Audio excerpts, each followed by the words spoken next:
తాకట్టులో ఉన్న బంగారాన్ని విడిపించి ఆ రోజున్న మార్కెట్ ధర కట్టి మిగిలిన డబ్బును మీకు అందిస్తుంది కొమ్మూరి గోల్డ్.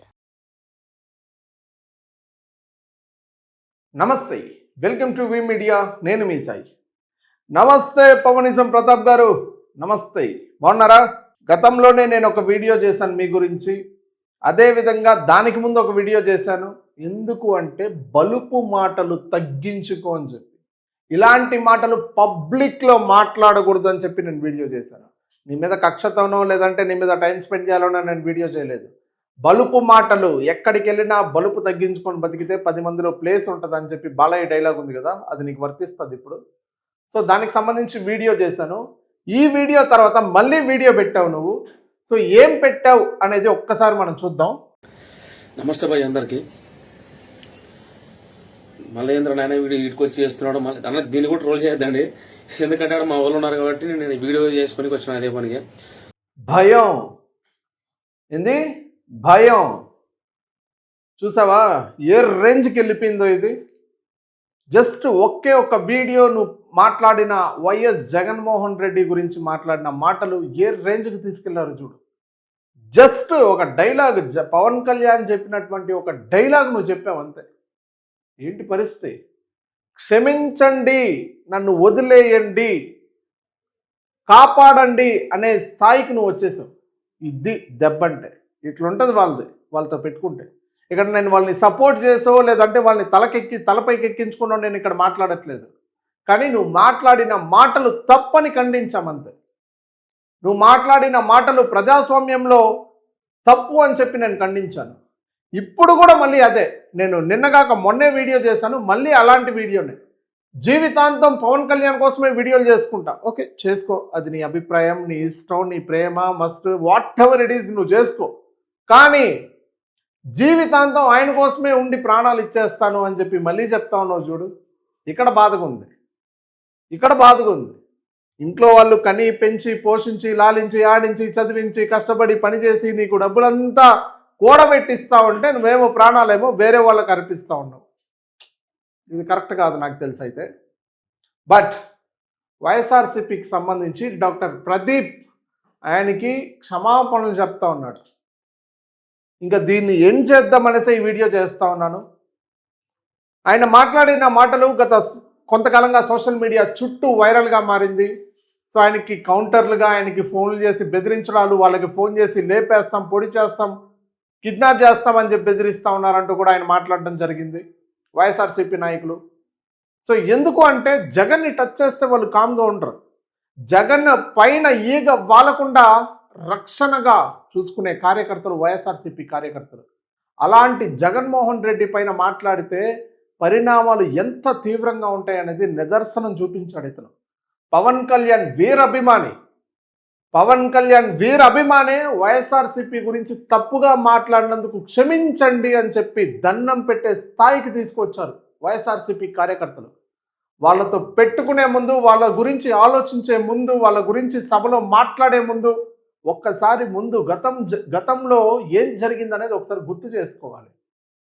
గతంలో జగన్ రూలింగ్లో ఉన్నప్పుడు ఎలక్షన్ సమయానికి, లోకేష్ పాదయాత్ర సమయానికి లోకేష్ని నడి రోడ్డు పైన ఆపేశారు. చంద్రబాబు నాయుడు గారిని అరెస్ట్ చేశారు. పవన్ కళ్యాణ్ని రోడ్డు మీద అడ్డంగా బైఠాయించారు. అడ్డంగా అడ్డుకున్నారు. కూటమి ప్రభుత్వం అప్పుడు ఏర్పడింది. ఈ కూటమి అప్పుడే ఏం చేయలేరు అని చెప్పి సోషల్ మీడియాలో మాట్లాడుతున్నటువంటి మాటలు. ఇదేదో వైఎస్ఆర్సీపీకి ఫేవర్గా మాట్లాడుతున్నా, ఇక్కడ మాట్లాడుతున్నా కాదు. సోషల్ మీడియా నుంచి వచ్చినటువంటి కామెంట్స్, సోషల్ మీడియా నుంచి వచ్చినటువంటి ఇన్ఫర్మేషన్ ప్రక్రియతో నేను ఈరోజు మాట్లాడుతూ ఉన్నాను. బట్ ఇలా మాట్లాడడం చాలా తప్పు. బట్ దీని గురించే మళ్ళీ వీడియో పెట్టడం జరిగింది.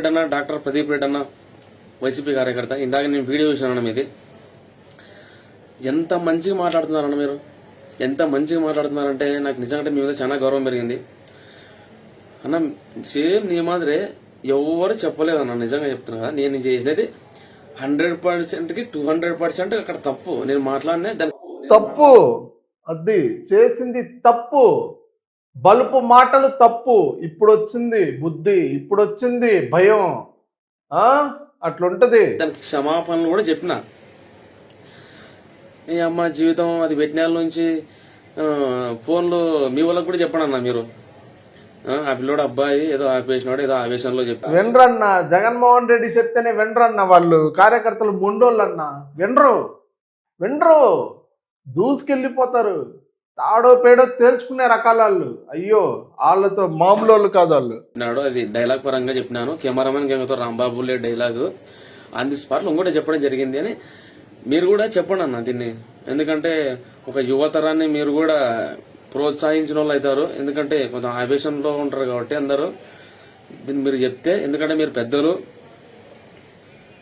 నేను ఇంకో విషయం ఏంటంటే, నేను మా వాళ్ళని నేను రెచ్చగొట్టినానని చెప్పినారు కదా, నేను రెచ్చగొట్టినాను మా వాళ్ళని. ఎస్, 100% రెచ్చగొట్టావు. ఎవ్వరికీ సంబంధం లేనటువంటి నువ్వు మాట్లాడిన మాటలకి జన సైనికులు రావాలి, మీ ప్లేస్లో నేను కానీ ఉంటే నేను వచ్చేవాడిని, బయట వచ్చి మాట్లాడేవాడిని అని చెప్పి గత వీడియోలో నువ్వు మాట్లాడిన మాటలు సోషల్ మీడియాలో ఇప్పటికీ ఉన్నాయి, నీ పేజ్లో ఉన్నాయి. నువ్వు మాట్లాడిన మాటలే. జన సైనికులు ఏం చేస్తూ ఉన్నారు? ఇంట్లో కూర్చొని ఏం చూసుకుంటున్నారు? బయట రండి, పోరాడండి అని నువ్వే చెప్తావు. ఇది రెచ్చగొట్టడం కాకుండా ఇంకేంటి? నువ్వు చేసింది తప్పని నువ్వే చెప్తా ఉన్నావు. ఇప్పుడేమో జన సైనికుల్ని బయట రండి, మాట్లాడండి, నా కోసం పోరాడండి అంటున్నావు. ఇది కొట్టడం కాకుండా ఇంకేంటి? కళ్యాణ ఫ్యాషన్ రెచ్చగొట్టినది కాదయ్యా స్వామి.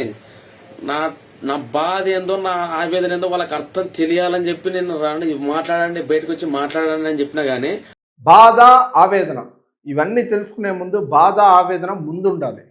తప్పు చేసిన తర్వాత కాదు, తప్పు చేయక ముందు ఉండాలి. ఏదో ఒక మర్డర్ చేసి నేను మర్డర్ చేయలేదు, వాడు బతికించండి అంటే బతుకుతాడా? చచ్చిపోయిన సమ చచ్చినట్టే ఉంటుంది.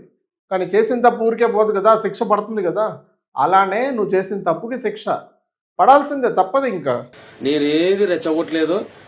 నేను నా తప్పుని, ఒక తప్పు పశ్చాత్తాపం పడుతున్నానంటే అర్థం చేసుకోండి మీరు. ఆ స్టేజ్లో సభాముఖం కాదు తప్పుగా మాట్లాడేది. ప్రతి ఒక్కరూ పచ్చి బూతులు మాట్లాడుతున్నారు. వైసీపీలో ఉన్న ఆయనని చూసి నేర్చుకోండి మీరు కూడా. ప్రదీప్ రెడ్డి అని చూసి నేర్చుకోండి మీరు కూడా. మీరు దీన్ని కూడా ట్రోల్ చేస్తారు నాకు తెలుసు. చూసారు కదా, ఇది పరిస్థితి. అయితే దాదాపు ఇది ఎందుకు వచ్చిందని అనుకోవాలి. సో క్షమాపణలు చెప్పి కోరుకుంటున్న వైన్యం ఇప్పుడు కనిపిస్తూ ఉంది. శత్రువైనా, ఎంత పగోడైనా ప్రేమగా క్షమించాను అనే ఒక్క మాట చెప్తే దానికన్నా ఒక మంచి పని ఇంకొకటి ఉండదు, దానికన్నా ఒక స్వలాభం ఇంకొకటి ఉండదు. అర్థమైంది కదా?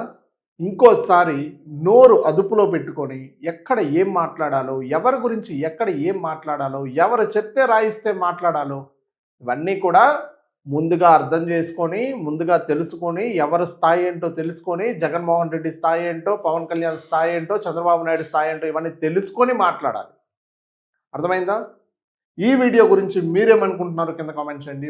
అప్పటి వరకు please keep watch me media.